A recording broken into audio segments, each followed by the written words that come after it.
I'm Maryn. And I'm Christie. And you're listening to Hung, a podcast where we talk about true crime from the court of law to the court of public opinion.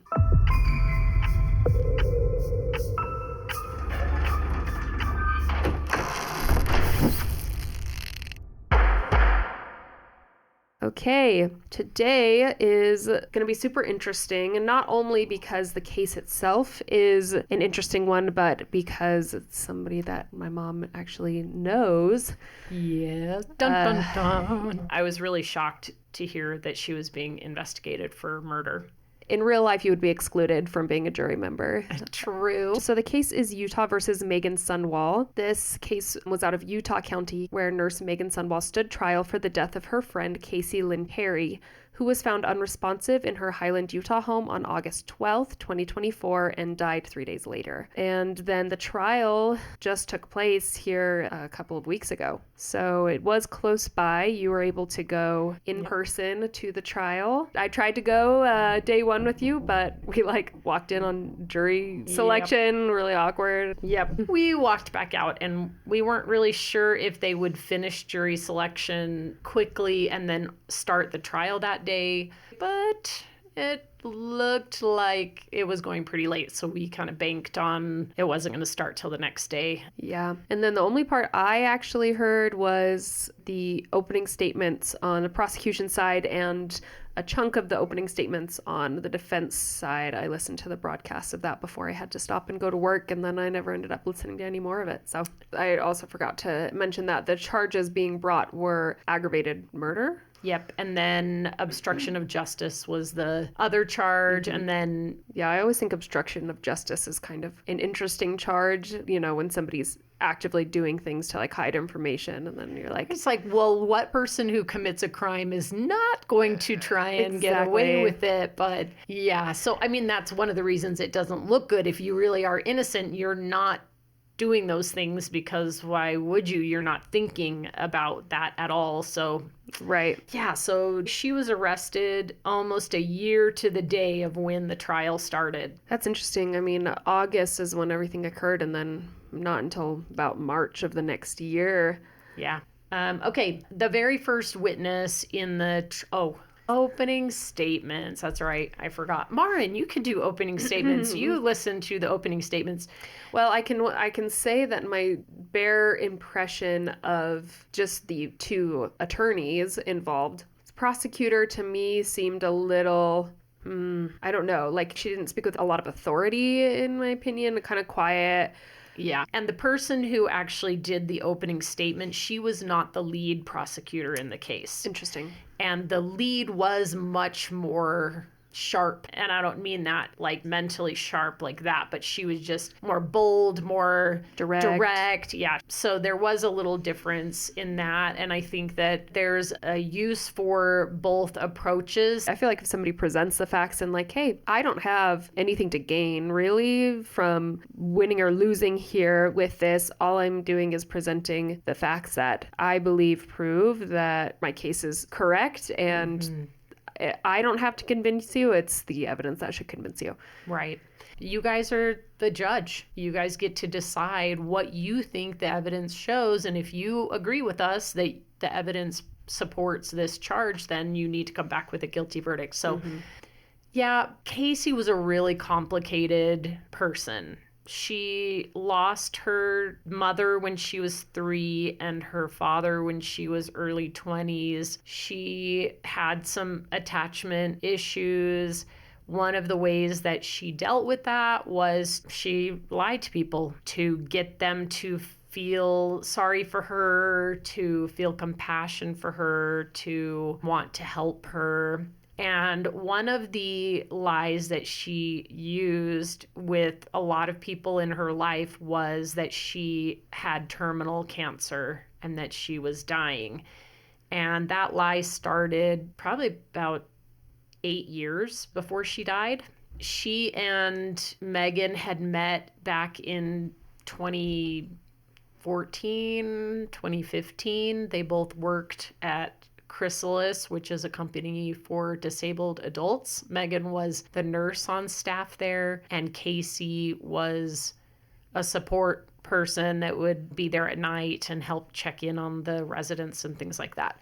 Like as far as a CNA or not even? I'm not really sure. They didn't really specify. But they got to be friends at that time. And eventually Meggan moved in with Kacee and they were roommates until Meggan got married. And later in around 2020, Kacee moved in with Meggan and her husband and their new baby and was kind of helping take care of the baby. The earliest we have text messages was sometime in late 2019 or something. So from the very start of those messages, there is conversation between the two of them about how painful Kacee's life was and how she wanted to die and she just couldn't die and her body wasn't letting her die. And they started talking about ways to end her life, and the primary one being insulin overdose. And the state claims that Meggan encouraged Kacee to commit suicide by insulin overdose, and over time it switched to, I'll help you, you're going to need someone to help you, I can come keep giving you insulin so that it'll work.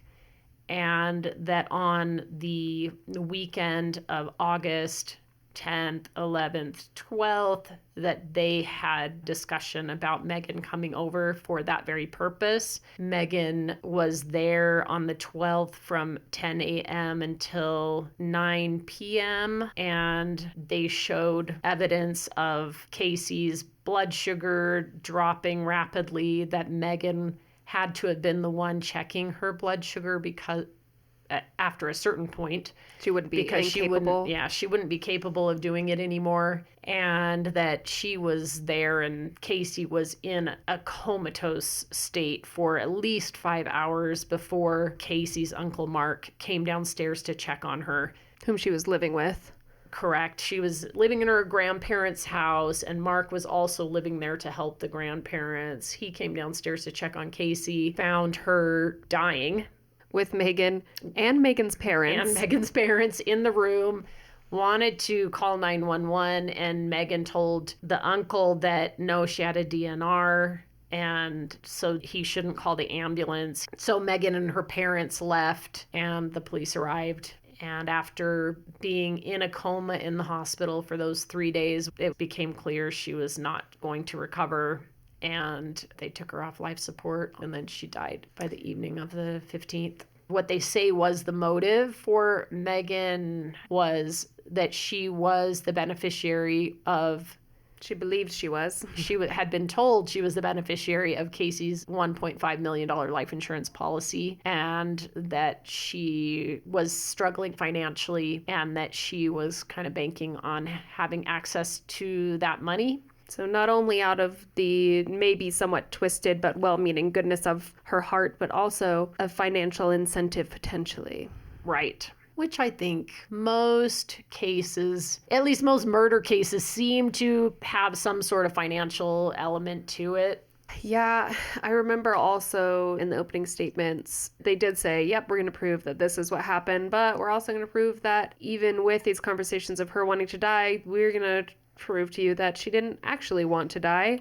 There's proof that she went and searched, if I inject myself with saline, what will happen? So, right. She's presenting a certain story to Meggan, but the reality appears to be different than that she actually wasn't really trying to die. She wasn't asking Meggan to really help her. She just wanted Meggan's attention. And right. And then even thought about going as far as, okay, well, we'll fake it with saline so I don't actually die, kind of. Right. And so that Meggan will see, it doesn't work. I keep doing this and it doesn't work. Mm-hmm. And also mentioned because Meggan was a nurse, there were things that Kacee had said throughout their friendship that should have clued Meggan into, I don't think...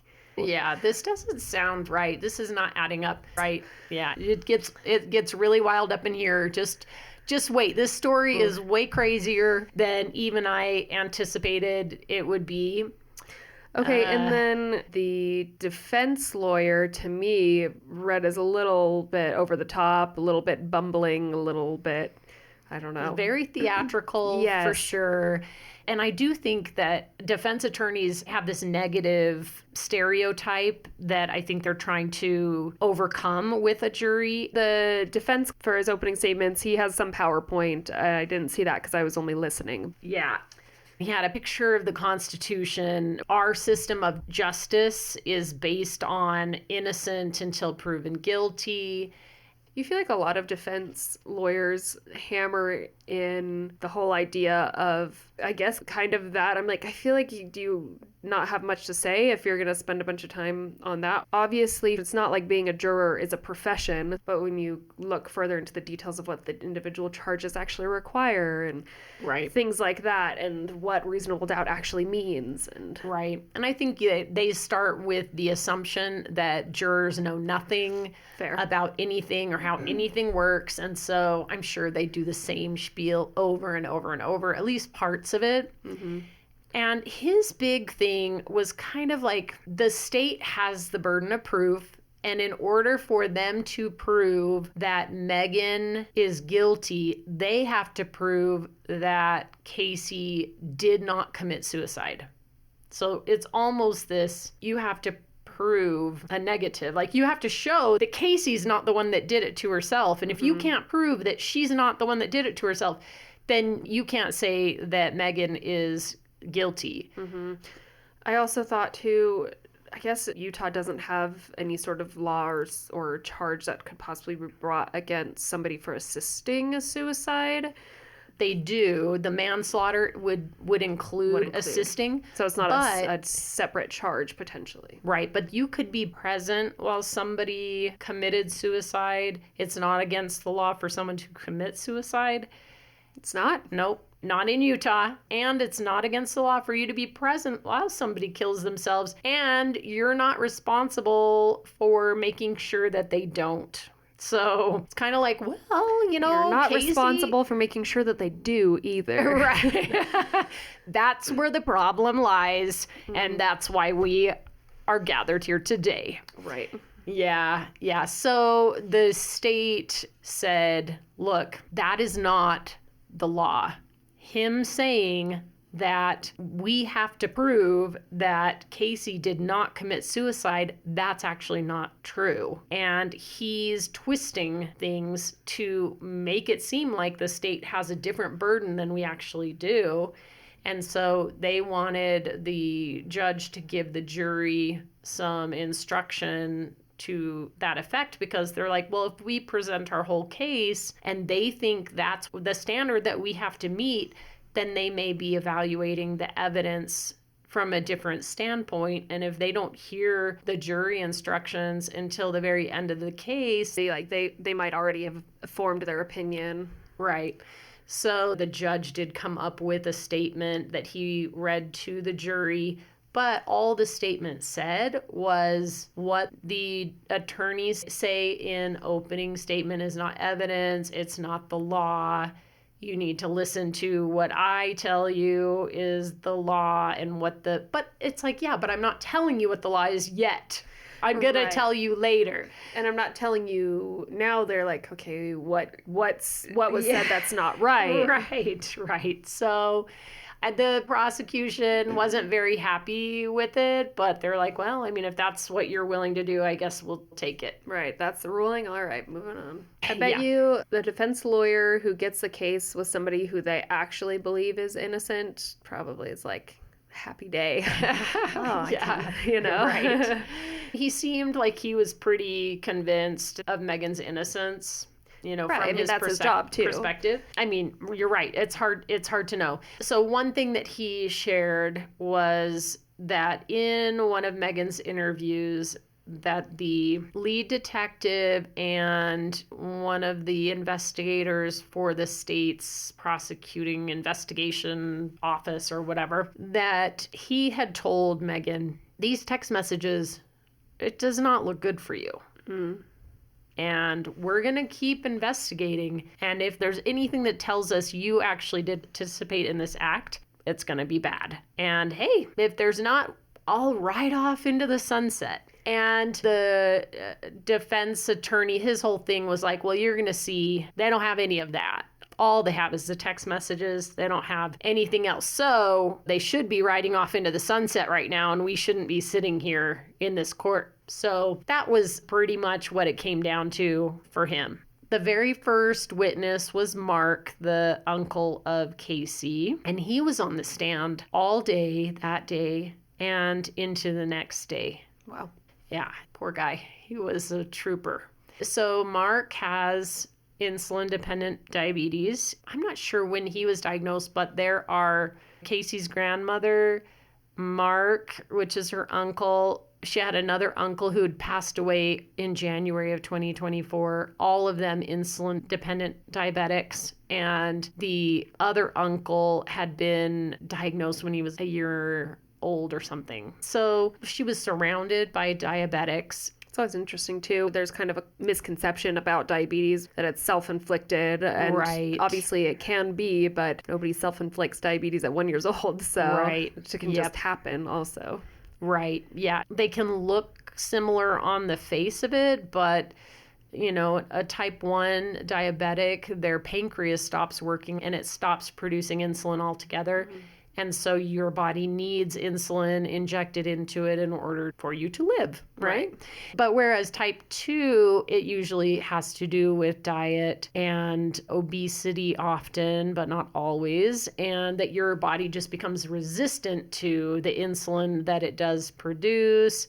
And so oral medications sometimes can help, exercise can kind of help, and sometimes they do need to also add in some insulin as well to manage it, but it's not the same at all. So lots of insulin was accessible in the house, and she'd been around it. So they kind of make that clear, hey, he might have to eat or take an injection while he's on the stand because he is diabetic and he's got to manage what's happening. So it was interesting to see that happen while he was up there because he had a continuous glucose monitor that was inserted into his upper arm. Yeah, one of my coworkers has that, and I think she's type 1 as well. So that's always kind of interesting.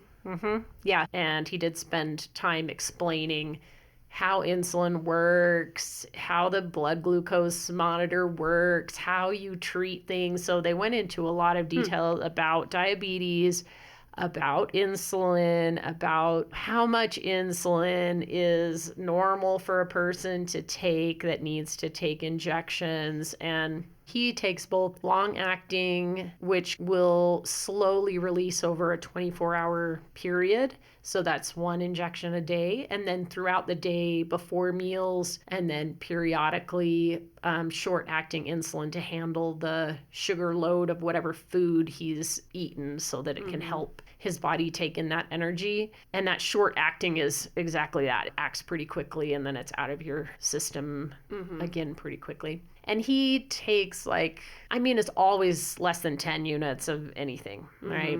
You know, so maybe, and he was saying his mom, she typically takes 3 or 4 units of fast acting, and 7 units could actually end up killing her. So just a tiny bit more. Right. And units is a pretty small amount. Yes, very, very small. Like lines on the syringe, kind of. Yeah, very small. So an insulin syringe holds 10 units, and it's very skinny, and it's probably like 1 milliliter for 10 units. So it's very, very small amounts that you're injecting under the skin. Anyway, but he talks about life with Kacee and her moving into the grandparents' house, that she would help the grandma and grandpa because grandma was a brittle diabetic, which meant that her sugars were really unstable and had to be watched very, very closely. And she also was experiencing memory loss. And so it was a full-time job for grandpa trying to take care of that. And so she was there to help with grandma. And eventually, though, Kacee's health deteriorated. He did believe that she had terminal cancer. She also had really bad knees, and so she had a really difficult time going up and down the stairs. So I think eventually the main thing that made it difficult for her to help with grandma, because she just had a hard time getting up the stairs and back down again. That day, he had a conversation with Kacee in the morning. There were dishes in the sink of Kacee's, and he was like, hey, you need to come do these dishes and be an adult. You're 38 years old or whatever. And so she came out and she was washing the dishes and he was making his breakfast smoothie and they were talking to each other. And she just had a knee replacement surgery a couple weeks prior and was excited about recovery. She had a treadmill that she was talking about, okay, I want to get more active so that I can get out and play with Bella again, her dog, which was like a baby to her. She was planning on having the second knee replacement after she recovered from this first one. He was an insurance agent, and so she had been helping him with some surveys or things with his insurance business, and they had talked about her getting licensed and being able to do more and make more of a career of the insurance field as well. And it feels like all of these things are not just, okay, this is what we talked about that day, but also things that the prosecution can spin and use as, this is proof that she didn't want to die. She had plans. She was actively making plans to get a license, to get another knee replacement, to recover and go out with her dog, which, you know, I think if somebody really wants to die, are they actively pursuing surgeries to better their life and things like that? Yeah, definitely. And I think it's like, if you'd had conversations, over the past month or something, that's still meaningful, but it was also that very morning that they were talking about it. And not the opposite, which is pretty common with suicide cases of like, you like Bella, right? Do you think you would want to keep Bella, like giving away things, you know, those things that are very... Right. Yeah, though I do think they can seem super happy because they have a plan and they know that they're checking out. So they can seem happy in that way. But like you said, there's also a component of giving things away to people that maybe they don't realize what's happening, but they're kind of... Right, and not happy and lying about future plans. I don't know if that's a thing or not, but... Right. Well, and Kacee's got a different psychology. Right. So it's hard to know. Right, and you can obviously have ups and downs, and I think both things can be true to a certain extent, but I think when it comes down to like the really bare, does she really want to die? Does she really want to kill herself? Well, there are things in life that she wanted to experience. He was certainly surprised. Everything seemed great, and she seemed more positive and upbeat than she had been in a while. There are different ways to look at that in hindsight, I guess. But everything seemed good to him. He worked from a home office upstairs in the house, though his bedroom was downstairs in the basement with Kacee. So he went upstairs and was doing his work during the day. His insulin was kept in the downstairs fridge. And so he did have to come down to get his insulin during the day, like for meals and things like that. So he was in and out of the basement throughout the day. He noticed Meggan's truck pull up. They have a circular drive in front of the house, and she parked there. Her friends would come over and hang out, or they would go do things. And so he noted it and noticed that it was still there. When he went downstairs, though, the lights were all off down in the basement. I mean, during the daytime, you're not thinking much of it because, it's daylight outside, so lights coming in. So Kacee's grandpa had said, hey, I've been trying to get a hold of Kacee all day. I've been calling and she's not answering her phone. And so Mark said, well, I'll go downstairs and check on her. And when he went downstairs, now it's 9 o'clock at night. So now it's dark outside and there are no lights on downstairs. And he's with the thinking, 3 people down there. Yeah. Well, and he's thinking, they must have gone out somewhere. I think he thought that earlier in the day because everything was quiet down there. And so he thought, they must have gone out because Kacee had her own car. And so he thought, well, maybe they took Kacee's car and they went out somewhere. So he was confused, comes down, all the lights are off. So there's a big room that has a combination kitchen, living room, dining room type space, all one big room. And then there's a hallway, and at the very end of that hallway is Kacee's room. And to the left of her door is the bathroom door. And so he opens Kacee's door and has the hall light on now. But he said there was no light coming out from under Kacee's door either. So he pushes her door open, and then that band of light is going into Kacee's room. And he sees directly through the door, her bed is like sideways across the wall instead of having the head of the bed against the wall. And that was what you're looking at when the door opens. And next to the head of the bed on one side is a recliner.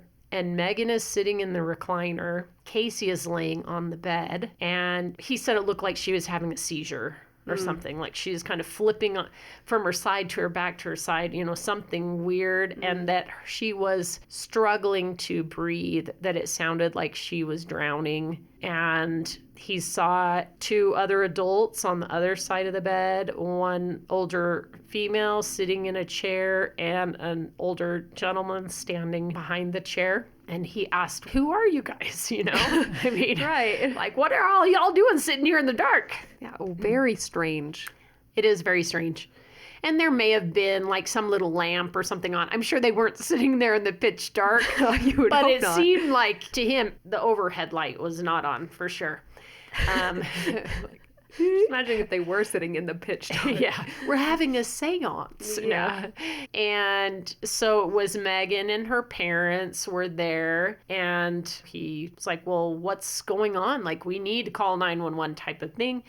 And then, of course, Meggan says she has a DNR, and he called Kacee's sister to check, does she actually have a DNR? And she said, no, you need to call the ambulance. And Mark mentioned that a friend was there and the friend's parents. And Kylie asked, well, what friend? And when Mark told her that it was Meggan, she started yelling and said, you get them out of there right now. She's killing Kacee. And he says that he went upstairs to call 911. He wanted to make sure they knew where to come, and he needed to move his car out of the garage for EMS to get down there and bring her up through the garage. And so his recollection is that when he went back downstairs, he passed Meggan and her parents leaving. But there are other stories that seem like it doesn't match up like that. But memory is a weird thing. Sometimes you remember things a little differently than what happened. But were they there when police arrived? No. Okay. Or when EMS arrived? No. And he recalls Meggan's mom saying something to him along the lines of, this is disgraceful. I don't think that's exactly right, but you don't even know how good a friend Meggan is to Kacee. Meggan is Kacee's best friend in the whole wide world, kind of thing. Well, what did he do besides call 911? What's the disgrace of that? Not believing her that there's a DNR, I guess? Meggan calls Kylie while Mark is going to call 911 and has this altercation with Kylie. And so probably Mom's comment to Mark, whatever it was more a reaction to the way that Kylie treated Meggan on the phone than it was to Mark's treatment, because I don't think Mark was rude to them, really, besides saying, hey, you guys need to leave. Sure. That makes sense. Yeah. But then the EMS gets there, police pull up right after the ambulance, and one of the EMS sees a syringe on the floor by the recliner and picks it up and puts it on the bedside table so that people aren't stepping on it or whatever. Mm-hmm. They do their assessment and end up there about 15 minutes, and then they take Kacee in the ambulance to the hospital, and she was on a ventilator and just not doing well at all. So he talked to the detective, I think at the hospital, and they'd arranged to go to the station and give a statement. And it was Mark and Kylie, which is Kacee's sister, and one of Mark's sisters, Kacee's aunt, who all went together. I think her name was Kay. but they were all interviewed in a group, the three of them together. And so they just had shared what little bit they knew. They didn't really know much of anything, though they did tell the EMS, I believe, and the detective from the start, hey, there's a concern that this was an insulin overdose and that Meggan, the friend, was present at the time in the room, and we think that she was trying to kill Kacee. So that was out there from the start. But at the same time, they were also saying, Mark especially, like, I don't know what happened. Maybe this, maybe that. Like, he's confused. He certainly was not fixated on it was Meggan. I think that Kylie was more fixated on it was Meggan, but Mark really wasn't. And they went to the house the next day on the 13th just to do a cursory look at the scene, but they couldn't do a search because Kacee was still alive. Right. And she paid rent to stay in that room. That meant it was her property. They couldn't search it without her consent, which she's in a coma, so she can't give it, or a search warrant. And so they had looked in a box in there specifically looking for a DNR, but that was it. Like, they weren't investigating a crime, right, or a potential crime. They were looking for, is there DNR paperwork or advance directives or something like that. Because she's alive right now, so yes. And because that's brought up is that she might have a DNR, it's like, well, if she does, then that changes what they're going to do moving forward. Yeah, exactly. So that was their primary purpose. But when they got there, they noticed in moving something that there was water. It turned out that there had been this massive hailstorm the night before, and a whole bunch of the homes had flooded because of this hailstorm. Oh. And so their basement flooded. Oh, no. Yeah. And so they have water coming in. The police officers had left the box of paperwork or important documents, had left it on the floor. Oh. Which then they did move it, and it's sitting on the bed, and the defense attorney makes a big stink about the fact that it wasn't where it had been left when the EMS and officers left the room, which was evidence that the room had clearly been tossed by her family before the police got there. So they took and removed and did who knows what in that room before. Well, if there was no other viable reason, maybe, but their basement flooding is a pretty good reason to move a box of documents from the floor. Right. Yeah. So they left. The detective seals the door to her room and says, all right, everyone stay out until we can get a search warrant and come back in. Not long after that, Mark realizes, I left my phone in the room on the bed. So he calls the detective and asked, hey. On what phone? Just kidding. Yeah. So my phone, I forgot I left it in the room. So she gave him permission to enter the room and take his phone. But then the problem is that now the seal has been broken. So they should have come back and resealed. Like, okay, we'll come in, we'll do this, and we'll seal it again. Yeah, there were definitely some missteps when it comes to the investigation that it's understandable why.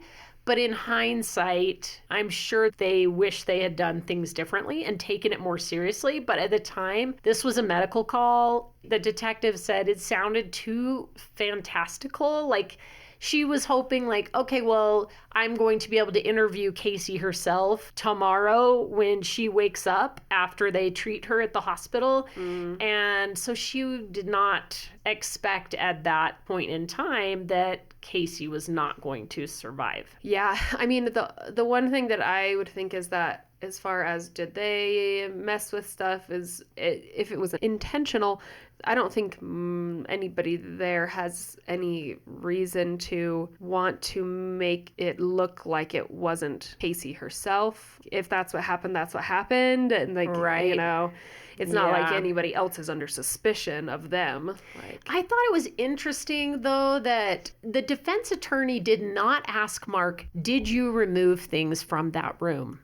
He doesn't actually ask him that. He doesn't say, there was this that was in the room. Did you take it? He doesn't ask him. It's another example of, I'm going to throw this out there and then I'm not going to actually talk about it. So you can have that in your head maybe, but right. So it's like he brings it up. This. Yeah, he actually brings it up later. So I kind of said it preemptively. He brings it up later with other people, but he doesn't ask the person who would have gone in the room, who admits he broke the seal to go in the room to get his phone. He doesn't say, what did you move?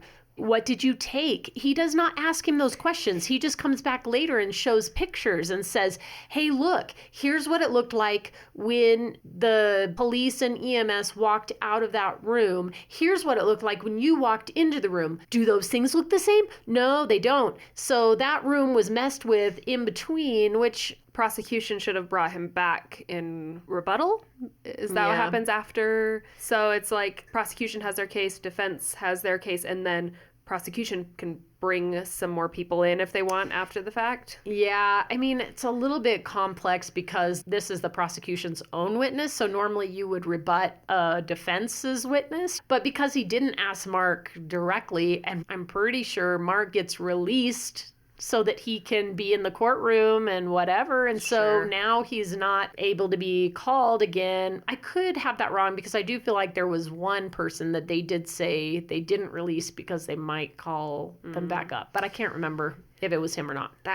Because I feel like if they're like, oh, this is because it came up later. Oh, this is such a big deal to you. Well, let's call him up again and ask, did you do this? Right. Well, now they can't. Well, and for sure, this was the defense's strategy already. Right. They had this storyline in mind that they were going to bring up. So it seems to me that it's intentional that they did not ask him directly. And maybe they had asked him directly in depositions and whatever pre-trial.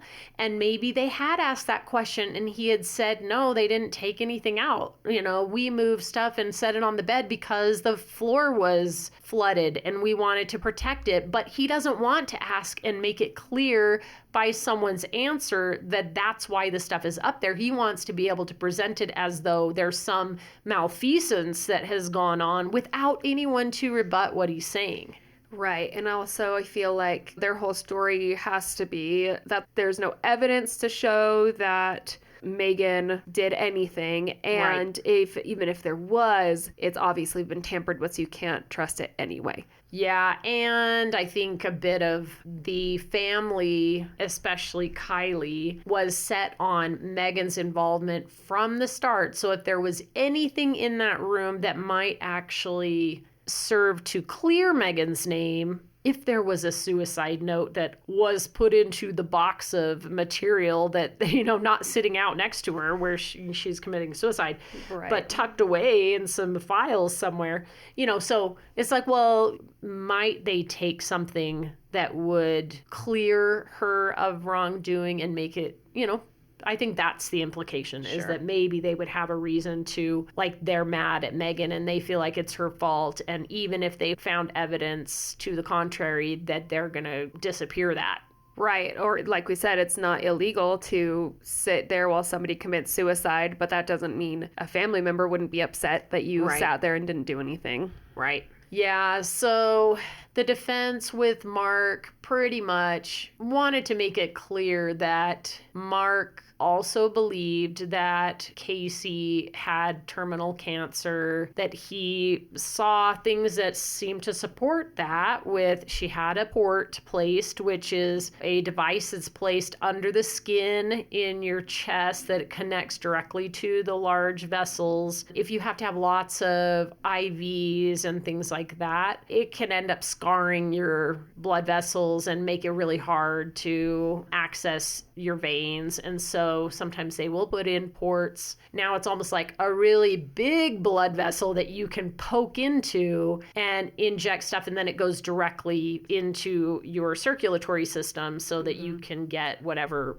medications or whatever you need. And she had that. And that is something that they do use for chemo, right? Specifically. Yeah. And he's seeing boxes of supplies being delivered. She has all of this saline and medications and stuff. He believes that saline is chemotherapy that she's receiving, and she is pretty sick. she has issues. So, it's kind of like, yeah, she was a terrible person. She manipulated you and made you think all of this stuff. Anyway, it was pretty much a smear campaign on Kacee to make her look bad and on the defense's side of things. Yes, like I said, the testimony went on for a really long time, but that's the bare bones of what I got from the testimony. And then did the prosecution come back up at all with him after cross-examination? Yeah, they did. I'll be honest, I don't really recall the specific things that they asked. I mean, they touched on a few of the points that the defense questioned him about. I think primarily it was like, well, were there reasons for you to actually believe Kacee and her health problems? Yes. Did she have legitimate health problems that were proven to you? This wasn't just something she told you. Yes, she did, right? So there were things that like, yes, she may have lied about this, but she did actually have legitimate health concerns that she was receiving help for and she was seeing doctors for and taking medication for. Even if this one thing wasn't true, there was this other stuff that was true, right? So the next two witnesses were physicians. So the first one was actually the surgeon who did her total knee replacement. And really, it really was kind of like, all right, well, before you do surgery, you ask questions and you get information from this person about their health history. And so he, again, kind of said, yeah, well, there was this health history that I knew about. Like, here's all the reported stuff. And this stuff I could see in her record from her primary care physician and from her nephrologist, her kidney doctor. There were these things that were true. So she was born with only one kidney. And that is why she had the port placed, was so that she could receive hydration. So that's why she had all those bags of saline, that she actually did need fluids regularly because of her kidney issues. And that he knew she had a history of anxiety and depression, but they had talked through where she was at with things, and that if she had been suicidal or mentally unstable, that they would have delayed surgery, and that he felt like she was safe to proceed and go through surgery, that she came for her 2-week post-op appointment, that she was on track with her recovery, and that they had talked together about plans to schedule the next knee replacement as soon as she recovered. The defense wanted to stress like, well, did she have another knee replacement scheduled? Well, no, she didn't have it scheduled, but we had the conversation that there was plans to schedule. She had like a 1-month post-op or 6-week post-op or something like that she was going to come back and they were going to reassess and maybe schedule at that time. But she didn't show up for her 1 month. Why? Because she was dead. Dun, dun, dun. So yeah, and actually he didn't know why she hadn't shown up for her appointment, but in healthcare, especially within the hospital system, if you have a patient that gets discharged from the hospital and they either get readmitted back into the hospital or they pass away within 30 days of their discharge, the hospital, the doctors, whatever, they get notified of that because it's actually a measure that insurance looks at for how they reimburse hospitals and physicians and things like that. And if you send someone home and then they have to be readmitted within 30 days, that's an indicator to insurance that you discharged them too early or like you didn't take care of them very well if they're back in the hospital already. Right, under normal circumstances for a normal reason to come back to the hospital. Right, exactly. And so sometimes if they have to come back in, like you said, and it's for the same underlying diagnosis, the insurance won't pay additional money for that second admission. That they're like, well, this is part of that same incident and it's within 30 days, so you have to eat it, right? Like, this money, we gave you a lump sum for this and now you have to figure it out. Evil. It's like they're saying, oh, it's the doctor's fault for letting you home early, so you have to pay for it. Well, the hospital has to eat it. Oh, gotcha. Okay. Yeah, the hospital is like, well, sorry, we gave you a lump sum of money and you sent them home. I guess you sent them too early and now they're back for the same thing, so you don't get any more money. Well, that was kind of, I was at the dentist and I got a filling, and after the fact was really hurting. Like, the cavity didn't give me any issues, but the filling did. And I finally went back and they shaved it down a little bit. They'd left it too high. And then later I got a bill for $160. I called them back and I said, I just got this bill. I came in for complications for something that you did wrong. Yeah. You gave me a filling that was too high, and then they fixed it, and that's all that happened. It was literally 15 minutes max I was there. And she said, yeah, I'll just get it taken off. Like, yeah. Thank you. Yeah. Because that doesn't make sense. I'm going to have to pay extra money for something you did wrong and had to fix. Right. We're like, well, we just send those out in case some people aren't paying attention and they decide to pay it. But since you actually were paying attention, then yeah, we'll take that off for you. Right. Or that they just decide not to pursue it and just pay it. They're like, whatever, that's annoying, and just pay it, Right. Exactly. Yeah. So it was reported to him that she was deceased. Okay. And that she had passed away within 30 days. So, of course, it's like, well, is there some sort of complication from the surgery? Because you can have blood clots, you can, whatever. So he was calling first to offer his condolences, but then also to try and find out what happened, and had learned that it was an insulin overdose. So that was kind of the end of his involvement in the case. The second physician was the medical examiner, and his report, so he had a long list of like the medical issues that Kacee had and the toxicology, what was in her system. But the primary thing on there was, so she did have some narcotics in her system. She had some promethazine, which is given for allergy, sleep type issues, and she had low blood sugar. She had a couple different narcotics, but nothing that was at the level that would be life-threatening. This was like from a toxicology? Correct. So they were able to collect blood from the hospital. So that was one good thing that did happen, is that, so when she was first brought to the hospital, they drew vials of blood, and they still had some reserved vials of this blood from when she first got to the hospital, because obviously once she got to the hospital, they're giving her all sorts of meds and, doing whatever. And so if he was just taking blood on the 15th, when now she is deceased, and he's taking a blood sample, then it's not going to be the same makeup of what it was on the day of the incident. So he did have that, and when she got to the hospital, her blood sugar was 14. And the paramedics had given her a big push of sugar. What's a normal blood sugar level? Yeah, so normal would be like 80 to 100. Oh, wow. Yeah. So 14, rare to see a 14. Right. At what point do you go into kind of that comatose state?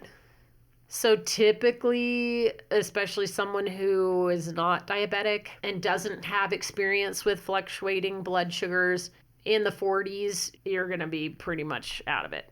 Okay. Yeah. Someone who is diabetic might just be really confused at that point, but you're definitely going to be symptomatic and borderline entering a coma, around 40s. So 14 is what she was at. 14, yeah. And that's after they gave her a bunch of sugar. Right. So it was lower than that, is what we're saying. So she did have an enlarged heart. She had a single kidney, which we talked about, and her kidney had a lot of scarring and stuff on it, so it was not in good shape. She did have bruises in a number of places on her body. Of course, she'd had her blood sugar taken lots of times, so she had lots of punctures on her fingertips. And the toxicology they had done, besides the drugs, they had tested the insulin levels. And so obviously our bodies produce insulin normally, but the insulin that's produced by our bodies, a little science lesson for you here, has a little protein molecule that is attached to it that's called C-peptide. Your body breaks off that C-peptide to make the active form of insulin for your body to then use. So insulin that is given, like introduced to the system. Yes, that does not have C-peptide attached to it. So they can look at the total amount of free insulin, and they can also look and see how much C-peptide there is. So they can kind of compare. And if you have a lot less C-peptide and you got a lot more free insulin, then that says you got some insulin from somewhere else, right, too. So there was indication that there was exogenous or insulin from outside of the body that had been introduced into her system. Were they able to tell how much? They did say insulin was 1.7 and the C-peptide was like 0.6. So obviously there was more insulin than there was C-peptide by more than double. Right. But the big thing that the defense pressed was the fact that, so of course the cause of death was insulin. The manner of death was undetermined. Right. And so the defense attorney was like, well, I mean, after all this time and you have access to all this information and the investigation and you still had it listed as undetermined. And I think it comes down to, well, I don't know how that was introduced. And there's question. Ultimately, that's a matter for the court to decide. I can't say, oh, yep, someone else clearly gave this, or oh, she obviously gave it to herself. Either of those are possibilities. And I can't say that's a legal determination that the courts have to decide, and that's why we're here. Right. And so, you know, with like the Kacee Anthony case was kind of where we talked about medical examiners and how they determine manner of death, that they're looking at things surrounding the case, like where the body was found in what condition, things like that. And that's how they came up with homicide for Kacee Anthony. Right. But in this case, the information surrounding it is inconclusive. So therefore, the manner of death is also inconclusive. And then it's kind of like, we're waiting to see what comes of that. But, and I wonder if nobody else had been with her, if the levels matched in time where it would have been clear that she had done it to herself, would they have said manner was suicide? Probably. Right. If like everything they looked at surrounding it said like, yep, that's pretty clear. But when you're like, well, no one else was there and all of the other things, right? But it's like, well, we know someone else was there. So we know like, there's question we don't know. We don't know who gave the insulin. So, because that's the only determining factor between saying it's suicide or saying it's homicide. Right. So because there's question and it's not question that the ME can clearly define, then it's that's why you say, well, it's undetermined, and that makes sense to me. Yep. Yeah. That's not putting their lot with anything, saying that they believe it's one or the other. That's just very neutral ground. Right. Yeah. The defense was like, well, you're the expert, and if you don't know what happened, then how can anybody know? Right, exactly. Then there's reasonable doubt, you know, so that was their approach to it. The investigation was active is what was happening. Right. Yeah. I mean, so when the prosecution did get back up and cross-examine, one of the things that they asked him was, okay, so what investigation material did you actually review? And the bulk of the case does rest on the content of the text messages between the two. And he says, yeah, I didn't review any of the text messages. So I don't know, which makes sense, because then the text messages really, like, is that his job? To determine what the text messages mean? No.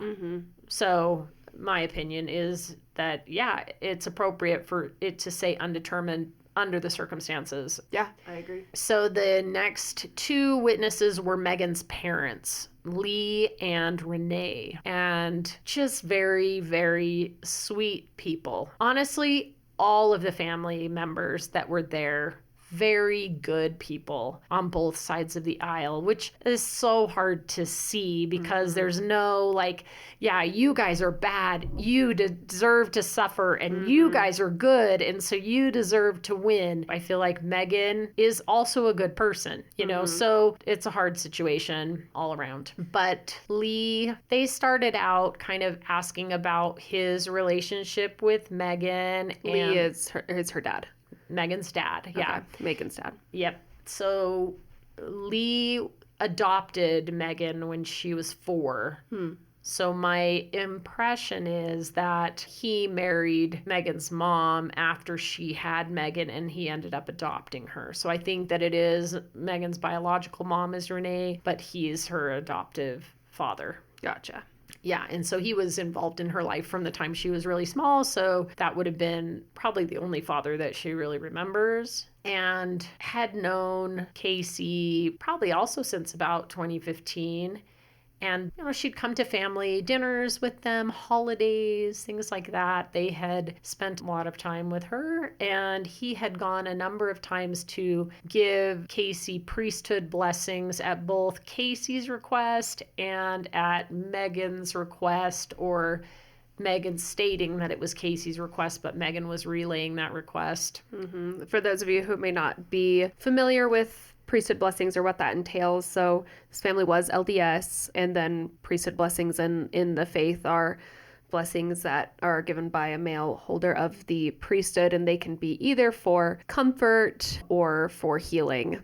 They're kind of like a prayer, but also believed to be more of a direct conduit, I guess. Right. Communication directly, like what they feel impressed that God wants you to know, and conveying that message to you through a priesthood holder. Correct. So he had given Kacee numerous blessings of comfort. He was asked specifically about blessings of release, and he said that's not a real thing, or at least it's not a technical category of a blessing in the Mormon Church, and that his blessings, he considered them all blessings of comfort and care. Mm-hmm. Right. And basically it's whatever God's will is for you type of thing. Sure. Yeah. Right. That's kind of like the belief of like you could give a terminally ill person a blessing of healing with the caveat of obviously this will only work if God wants it to work. Right. Or if you have enough faith. Sure. So Meggan and her husband and their little boy were supposed to go to dinner with Lee and Renee that night. The defense had said in their opening statement that it was Lee and Renee's anniversary dinner, and that they were also celebrating Meggan's son starting school. It was going to be his first year in school, and they were going to celebrate together. But then Meggan had messaged them earlier in the day to say that Kacee wasn't doing well, and she wasn't sure that she was going to make it for dinner. Later on, it became clear she wasn't going to make it to dinner, and so they had taken their grandson and dropped him off with his dad, Meggan's husband, and they had gone to dinner alone. And they had received a call while they were in the car driving home from dinner, and Meggan said she didn't think that Kacee was going to pull through, and asked if they could come and give her a blessing. And so they went up to Kacee's house, which she lived in the very north part of Utah County, and they lived quite a bit further south. So they were 45 minutes or so away. So they drove up to give her a blessing. He says that he'd heard that death rattle before. The only time he'd ever heard that was with someone who was in the process of passing away. He recognized it. He said that Meggan had told them that she had contacted the hospice doctor and she was waiting to hear back from him. And so they were just sitting, visiting with Meggan, waiting to hear back and waiting to see what happened. Mm-hmm. Was she actually on hospice? As far as they knew, yes, but in reality, no. So who did Meggan contact? You're going to find out later. So they asked him about the DNR. Did Kacee tell him that she had a DNR? And he says, no, she had never told him that directly. He had gotten that information from Meggan, and that he had a history of cancer himself. He had oral cancer a couple times, and he had to go through 3 surgeries. The first time he had a chunk of his tongue removed, and then he had a third of his tongue was removed the next time. And then I think his third surgery was they took part of his forearm and they created a new tongue and attached it to the muscle and stuff. So Pretty cool science. Yeah, so they created the new tongue, and then he hadn't been able to speak, eat, things like that. So he had to relearn all of that after his surgery, and just talked about how painful it was. Of course, the surgery itself and recovery from the surgeries, and then having it multiple times, and then having this tongue replacement. And he had talked to his family, and he said, if it comes back, I can't do it. I can't go through the pain. I can't go through having to learn how to talk again and eat again. I think that's just it for me. My question is relevance. Right. And I think this was actually when the defense was cross-examining him, and the prosecution did try and ask that question too. But he said, well, the state asked about their relationship. And I think the relevance too is Meggan's attitude towards hospice and end of life, I think, is what they were getting at. So he's basically saying, I can understand her having a DNR or what because of my experiences. Right. And what Meggan's attitude was towards that as well, because he had respecting had that, it. Right, because he'd had that conversation with her directly, and that her response to that was that she would respect that decision. Of course, she would miss him, but that she would understand. Gotcha. Yeah. But when the state got up to redirect, it was kind of damaging. They'd asked, well, did you consider letting Kacee's family know that she was in decline and it did not look good, so that maybe they would want to be there with her? And he said no. And actually, their understanding from Kacee of her relationship with her family was that they were abusive. And so there was reason for them to not contact them. Mm-hmm. Yeah. It's just like more things like attention-seeking behavior. Yeah. I feel like saying things like that when they're letting you live in their house, and Right. And he did bring up that, and got very teary numerous times during his testimony, sharing that Kacee would call him dad, and that obviously she'd lost her dad, and so he felt a real tender spot for her. Mm-hmm. And believed that she felt that way for him too, which I do think that idea of she doesn't have someone and she sees me in this way, and that drew him to her, which was part of her goal, and it worked. Right. Mm-hmm. But the really damaging part of that redirect was she brought up, okay, so you talked about having this conversation with Meggan and sharing that you wouldn't want to go through this again. And she asked, so were you expressing an intent to die by suicide? And he said no. And Meggan understood that you were in tremendous pain. She was being supportive. Did she encourage you to die by suicide? And he said, no, that's against our beliefs, which is true. Mormon beliefs are suicide is murder. That's against the doctrine of the church. And then, did she suggest methods of suicide? No. And final question, did she offer to help you commit suicide? And he said, no, that is totally contrary to her personality. Which, knowing what we know, we know she did all of those things. And I think the fact that the end statement of that's contrary to her personality was extra damning, because it was like, well, then she acted against her personality in all of these things that she did, or you don't know her very well. Right. And they had not been in the courtroom for any of the testimony prior to them taking the witness stand, so they didn't know what had been said by anybody else. But I thought he did testify very well, and he was super relatable and just very tender. If any mistake was made by them, it was the one that was mentioned of, did you not think to call any of her family members or even suggest it? It would be such a strange scenario to walk into of like, well, we're just going to sit here and watch her die and not do anything. The family's upstairs in the very same house, but I mean, you can understand based on what their understanding was of the relationship, it does make sense why they didn't do that. And like you said, it's also strange, even if you had a terrible relationship,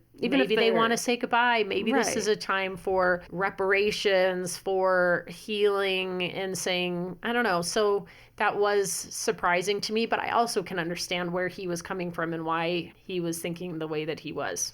I do too, to a certain extent, but I think in the end, that's not your responsibility to judge or manage. I think your responsibility is just to inform, and then if their relationship is really so bad, maybe they're like, I don't care, and they don't come and do anything. So, but not that what they did is the worst thing in the world, but if anything, that's the one thing that I'd be like, yeah, you made the wrong decision. Or it's strange that that idea never even occurred to you if it did not. Right. Yeah.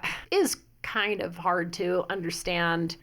But Renee, I think she struggled on the stand, and I think she was such a warm person in general that you could see interacting with people in the courthouse.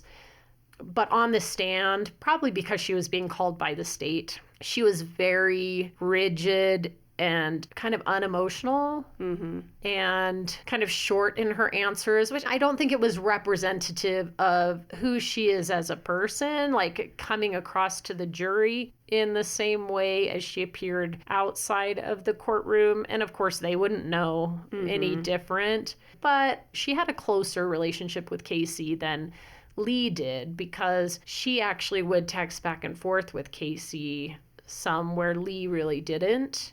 Yeah, that makes sense. That would probably not be considered as appropriate anyway, so. Right. So Kacee had taken Renee and Meggan on a trip to Disneyland or Disney World. I think it was said both ways during the trial, so I'm not sure which. Kacee took them? Yeah. At one point, so it was asked who had paid for it, and I think it might have been Meggan's dad, Lee, who said that he believed Kacee had paid for it. I think Renee said that both Kacee and Meggan had paid for it, but they had paid for the trip for her 60th birthday. Gotcha. And she said that during that trip, she had a really hard time sleeping because Kacee had really bad sleep apnea. And her breathing was really loud. And she said when she went into the room, that's what it sounded like to her. So she was not concerned at all. She's like, she's just sleeping. She's sleeping. Yeah, that is exactly what she thought based on her prior experience. She just thought she was asleep. Even though Meggan had told her that she wouldn't wake up, I think probably it had been so many years that they'd been talking about she's dying, but she was always fine. And so she probably, was kind of like, yeah, she thought she was going to be fine. So she didn't think she was actively dying. But the other thing, the defense in their opening statement had talked about how Lee and Renee had been at their anniversary dinner and they'd been pulled away from their dinner to go to Kacee's bedside. And Lee had said that they were celebrating their anniversary. But Renee, when she got up there, she said, she was like, no, it wasn't our anniversary. I mean, I think you probably would know if it was your anniversary or not. So it probably wasn't on that day or she would have known. But she said, no, they were celebrating her grandson starting school. So she did say that, but that they hadn't been able to come. But she said, yeah, so we were leaving. We were on our way home when they got a call from Meggan. And I think it was the state that had asked her, like, so where were you? Were you up north? Were you down south? And she said, oh, we were in Spanish Fork. Yeah, we'd gone to the Chick-fil-A in Spanish Fork. Oh, romantic. And so I'm like, she has no idea that she just blew this storyline that the defense has been building, that they were out on their anniversary dinner and were interrupted and left that anniversary meal, this special occasion, to go be at Kacee's bedside. And then she says, no, it wasn't the anniversary. Chick-fil-A is special. Right. Yeah. But then she's like, oh yeah, Chick-fil-A. She throws that out there. That's like, okay. Now the picture is definitely shifted. It doesn't seem quite the same as what he was presenting it as. We didn't leave our expensive reservation at Ruth's Chris to Right. come and to the rescue here. Yeah. So they both did talk about, there was a long driveway that went along the side of the house. And then at the end of that driveway, there was some stairs on the outside of the house that went down, and there was a door that you could enter into the basement. There was another set of stairs that came in from the garage into the basement. There was a third set of stairs that came from the house directly to the basement. So 3 sets of stairs. Wow. Yeah, and they had been to the house before, and they always had been told by Kacee not to disrupt or disturb grandparents that lived upstairs and to come down those outside stairs down to the basement. So that's what they did. I think one of them said that Meggan met them at the door, and one of them said they weren't sure if she met them at the door or if they just went back. Either one, but they just went into the house, and they did note that the lights were off, and they went to Kacee's room, and Lee had given her a blessing, and then they'd just been hanging out, sitting in the room chatting with Meggan. And the prosecution asked, well, like, what things were you talking about? Well, what they did that day. They were having a girls' day. She was telling us about what they had done, what movies they'd watched.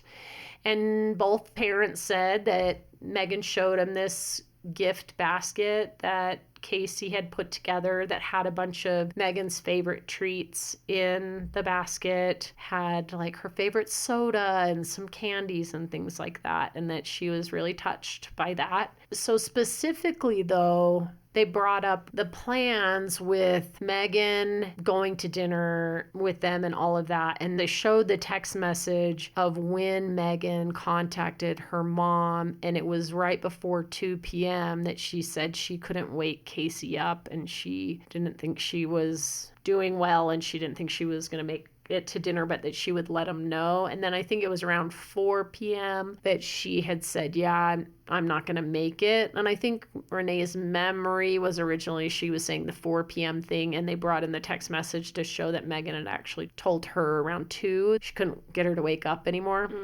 So does kind of establish a timeline of how Kacee was doing physically at what point in the day, and correlating that with her blood sugar readings, which are on the glucometer. But she did say that she had been told by Kacee that she had terminal cancer and that she was on hospice. She told Renee many times that she had wanted to pass away. She told her about the DNR herself. She also had said that her family was mean to her, abusive, and all of that. And so she also didn't consider contacting the family. And she was asked about her saying something to Mark. And at first she said she hadn't said anything. And then when reminded, she said, oh, yeah, I did. And she pretty much said almost the same exact thing, that, that Meggan was the best friend that Kacee had, type of thing. And they both said Renee had gone home with or ridden with Meggan from the house because she didn't want Meggan to be driving by herself. So they had pulled down the street after they got asked to leave the house. So they watch the ambulance pull up, and then after they see the ambulance arrive, I think they said they waited like 20 minutes or so. I'm not sure if they waited until the ambulance actually took her away from the home, or if they left prior to the ambulance leaving. I can't remember what they said, but I think Lee, once he saw the ambulance arrive, I think he said he did leave, but that they hadn't gone over and talked to EMS, shared any information with them or anything like that, that they just watched from where they were, and then they had left together. So that is all of Meggan's family that's going to testify for the prosecution. You may be wondering, is that all of Meggan's family? Where is Meggan's husband in all of this? Well, that's a very good question. I have no idea. And one of the questions is, might he be held in reserve to be called by the defense? Possible.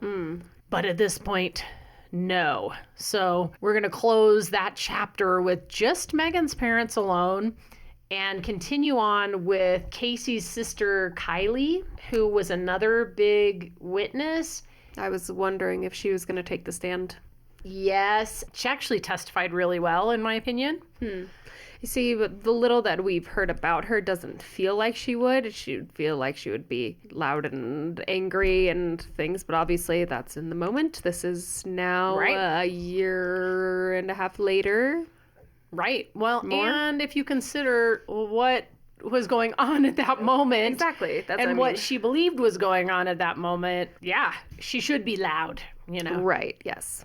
So the first thing they did is show a picture of Kacee with her dog, Bella.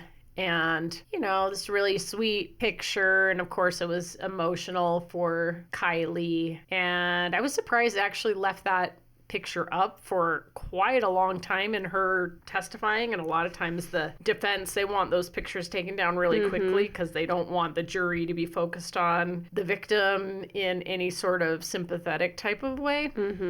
No objections? Later, they did finally say, hey, so BT Dubs, that picture still on the screen? Oh, I'm so sorry. And they took it down. I don't think she realized that it was still up, but said that Bella was like her baby. She didn't have kids of her own, and this was like her love. She would actually turn down invitations to go and do things sometimes because of Bella, because she didn't want to leave her there by herself, or just concern for her and care for her. So she put her first. And the idea that Kacee would consider committing suicide without making arrangements for Bella did not feel right to her at all. That she would have talked to someone about taking her or taking care of her that day or in the near future if she had been planning on not being around, and she hadn't done that as far as Kylie was aware. So she talked about them growing up, that Kacee was 3 when her mom passed away, and her dad passed away in 2011 from congestive heart failure and liver failure,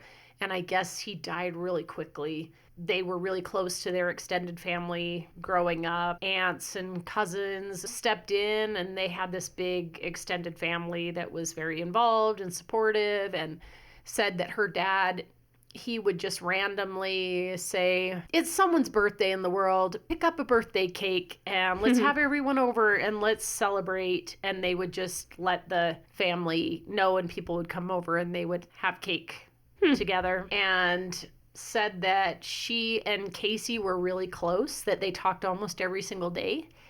Kylie had around a 40-minute commute back and forth to work, so pretty much every day while she was driving in her car, she and Kacee would talk on the phone. And they shared all sorts of things. And as far as health history, when she was 3 weeks old, Kacee had a bowel blockage and had to have surgery for that. And that's when they discovered that she only had 1 kidney. And she also only had 1 ovary and 1 fallopian tube. So it seems like all on that side, things hadn't developed normally. That's interesting. She also complained of endometriosis with heavy menstrual bleeding. And then she had her knee problems, that it was bone on bone, and she had the knee replacement a couple weeks before. She was aware of Kacee and Meggan's friendship. She said she knew that they had met around 2015 and that Meggan had moved in with Kacee. And then at first they seemed like they were really good friends and things seemed really positive. But then over time, things changed and it started feeling differently to Kacee. She's the one that said it was after Meggan had her son that Kacee moved back in with Meggan and her husband to help take care of their son while they were working. And then they showed her this life insurance policy page that was actually Kacee's. And she said, yeah, I recognize that. I have one just like it that has my name on it. And also written on that paper, though, was information like life insurance policy and the beneficiary being Meggan Randall Sundwall and Meggan's address and some other things like that. That was just handwritten by Kacee on the bottom of it. But she said that their dad had purchased life insurance policies for them when they were little. And in 2008, her dad said that he wasn't going to pay for their policies anymore. So they needed to decide they could either continue to pay for the policies themselves or they could cash out their life insurance policy. And both of them had decided that they were going to cash out their policies, and they went in together and did that at the same time. And the written stuff, it was dated and signed by Kacee, and the date on it was 4/28/2016. That was like a year after they met. Yeah. But then in like 2021, approximately, Kacee told Kylie that she needed to move out of Meggan's house, that she didn't feel safe there. She thought that Meggan was trying to poison her, and Meggan had a trip in the summer. And so in the time leading up to when Meggan was going to be on that trip, Kylie says that she was packing up some totes and slowly moving some stuff out, sending it with Kylie. And then once Meggan and Mitch were gone on their trip, that she and her husband loaded up their trailer and came out, and they moved her out while Meggan was out of town. So I don't know if it really was a surprise to Meggan or if she knew the whole time that Kacee was planning on moving out, because that does sound like something that Kacee might do. She might say to Meggan one thing, that, oh yeah, my grandparents said that I could move in there, but she might be telling her sister something else, that she needs to surreptitiously move out during the night so that, you know, she can escape. So it's hard to know. Yeah, it is. And also, like with her history of attention-seeking lies anyway, it's like, well, she was saying her family is abusive to Meggan and her family, but then to her family, she's saying Meggan is not necessarily abusive, but she's afraid of her. She's afraid for her life. So it doesn't make one not true, but it does, you do have to consider that with a grain of salt. Now, later, there's like maybe proof with text messages or things like that, where you could be like, okay, there might be something to that. But just based on what she's saying is kind of like, well... Yeah, for sure. And she did say that when she was moving Kacee out, that, well, she asked her what she thought Meggan was trying to poison her with. And she did say insulin. And then when they were there at the house, she showed Kylie the insulin in the fridge, which there was no reason there should be insulin in the house because nobody was diabetic. So she did see it herself, she said. Okay. But we know the reality is different than that now. Sure. We know. But yeah, so she helped move Kacee to grandparents' basement, and she says she had no idea that there was anything wrong with Kacee that day until her Uncle Mark called her after 9 p.m. And he told her that she was having a hard time breathing, and Kylie's first thought was she just had this knee replacement surgery. There's risk of blood clots. Maybe she has a blood clot in her lungs or something. She needs to go to the hospital. And Mark kind of held the phone up to Kacee so that Kylie could hear what her breathing sounded like. And she said that it sounded like what she heard when her dad died. It sounded like she was drowning. And of course, she was pretty emotional, understandably reliving that. And then that's when Mark told her that Kacee's friend was there, and her version of when Meggan called her and reported that Kacee wasn't doing well, that her response was, yeah, I'm sure she's not. You're there. Intentionally. Right. And then she said, basically, she's like, I know exactly what you're doing. And first thing, I'm going to have the hospital check blood sugar. And if it's not in the normal range, then I'm going to know what you did. And then it moves over to Defense Cross. And basically, I mean, kind of like what we were saying about the two stories that are being given to these two different people that are kind of opposite of each other or something, or they're both getting similar stories, but about the other person, that like, well, of course you believed Kacee when she told you that because you were close. right? You had this good relationship. So, but like Kylie was the only person that was able to sit in the courtroom through all of the testimony because she was the one designated as the victim representative. So she'd been sitting there this whole time, and he said, so, I mean, you heard them talk about how Kacee said she hated you, that you were mean to her, and, you know, all of these things. And she's telling you one thing, but at the same time, she's saying these terrible things about you, which, yeah. And aren't there other reasons that Kacee might have wanted to move out of Meggan's house? Like, it would be easier for her to continue her lies if she wasn't living in the same house with Meggan, because then she can tell her all sorts of things, and Meggan can't verify because she can't see, right? And I guess she got involved in a lot of drug activity towards the end of her life, and that she had more privacy to engage in that activity if she was living at her grandparents' house than she would if she was living with Meggan. And so it was to her advantage to come up with a story that got her out of Meggan's house and into her grandparents' house. Sure. Yeah. I mean, what was her response to your sister said mean things about you? I mean, she had to acknowledge it, and it was also, you know, she was teary about it. Like, yeah, you know, I saw that, and how horrible, you know, would that be to like, yeah, I was a good sister and we were close, I thought, and she's saying these things about me. But I also felt like her opinion was, yeah, but she knew those were lies. Like, she knew we actually were close and I wasn't mean to her and those were not true, instead of like, oh my gosh, maybe she really did think I was mean to her. And I don't feel like she had that impression about it. I think she recognized that, yeah, she wasn't representing their relationship accurately to other people, and that's hard, right?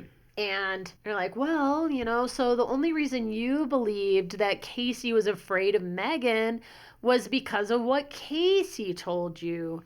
And Kylie actually responded really strongly to that. She said, well, it wasn't just because of that. I had reason to believe what Kacee was saying because of all the text messages that I received from Meggan throughout the years, prying on insurance policies and things like that.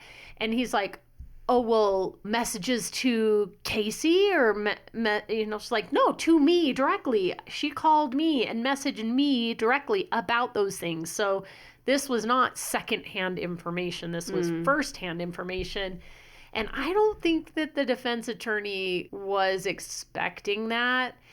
And his response was, you know that the government has all of the messages from Meggan's phone, right? And she's like, yeah. And he says, well, have they shared those with you? And she's like, well, I shared it with them. Like, I shared my communications and my messages with Meggan. I shared it with them. And that also caught him off guard. And he kind of wanted to say, like, yeah, but we're not talking about text messages that happened after 2020 or when she moved out, right? We're talking about messages that were received before she moved out of the house. You can't use the stuff that you learned afterwards retroactively, which is true. And I have no idea, like, was she really thinking about things that happened prior to them moving Kacee out? Or is she just thinking about things that happened since? And like, yeah, but it did seem that she was saying that she was suspicious of Meggan. Not just based on her sister saying things. Yeah, that she had enough information by that time that it did make sense to her that, yeah, this doesn't seem right and let's get you out of there. So I don't know, but he did bring up like, well, you didn't choose to call the police and report this suspicion of her trying to poison Kacee or being a threat to her. And she said that Kacee hadn't wanted the police to get involved. She felt that moving out was enough. And he was like, well, of course, you know, because then they would actually look into it and then they might find out that there really wasn't any grounds for those fears or whatever. So, and that's also very true. You don't know. Yeah, what the reality was, but she says that Kacee didn't want the police called because, quote, she didn't want to make Meggan mad. Okay. So the defense attorney basically, he said, well, so you didn't realize, though, that Kacee remained in contact with Meggan after moving out of the house, and this whole fear that Meggan was trying to poison her and whatever. And she says, yeah, I knew that she did. I knew that they stayed close. So I don't know why he was caught off guard so frequently in that cross-examination, because it seemed like this is stuff that he should have known. I wonder if it was something that was not shared like it was supposed to be, like between... Well, usually they get to talk to them themselves. They ask questions themselves. They can ask whatever they want to ask. And all of the things that he assumed were one way, and she clearly states, no, that's not the way that it was. Said, yeah, well, did you know that Kacee was really close to Meggan's parents, that she called them mom and dad? And she said, yeah, I knew that. She called lots of people mom and dad. Oh, she did? Who? Well, there was Barbara Mom, and there was Mama Joe. And you're like, she's, sharing these things. And he's like, well, have you ever told these things to the police? How come I'm just hearing about this now, kind of thing, about some of the details? Some of those things might not have come up. Why would you just say, oh, by the way, she had multiple parent figures? Right. These weren't necessarily things that you would think to talk about, but he is... Yeah, like, wait a minute, how come that wasn't mentioned? How come that's not in any of the reports or any of the interviews that I heard? I don't know. Weird. Yeah, so he characterized when she spoke with Meggan on that night that she, quote, lit into her hard because of the things that Kacee had told her about Meggan. And she says, yeah, it's also based on the interactions that I had with Meggan myself. And she said, yeah, there were raised voices, there was choice language, all of the pieces added together in my head. Yeah, and they kind of add up together with a lot of the evidence, too, even evidence she doesn't know. So I'm not sure that was the right tack for the defense to take on this questioning. But they add up outside of your head, too. Well, because then he said, and now all of the pieces have fallen apart given what we know. And I'm not sure that I agree with that statement, but she did say in some aspects, yes. Which is true, like the whole terminal illness and lies that did come to light that now are not what she thought they were. Or even that she shared suicidal ideation with her, things like that. Yes. From her side, it's you poisoned her. And on the other side, it's... Yeah. Well, no, I didn't poison her without her knowledge.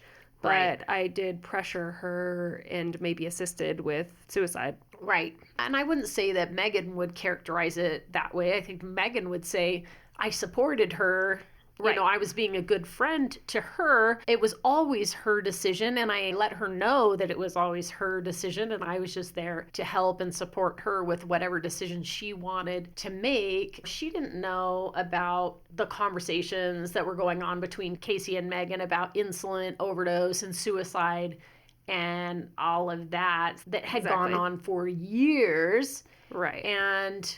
But at the same time, Kylie was also like, yeah, actually, I know that Kacee and Meggan had many conversations about insulin over the years. So there was like, okay, well, something about that. And I don't know if it was just Kacee was misrepresenting to Kylie what those conversations entailed or not. I don't know. Yeah. Okay. So then he referred to Meggan as Kacee's best friend. And she says, no, Michelle was Kacee's best friend. Michelle was Kacee's best friend? Yes, Michelle was Kacee's best friend. And like, you think Michelle was Kacee's best friend? Michelle was her best friend. I mean, that's like, they've been friends since they were in 6th grade. She was always there for Kacee. So I felt like she actually was the kind of witness you want on the stand for your side, whichever one it is, that is able to like push back in a way that kind of undermines whatever the other attorney is trying to get you to say. And she was not letting him push her into things like that, which... Good for her.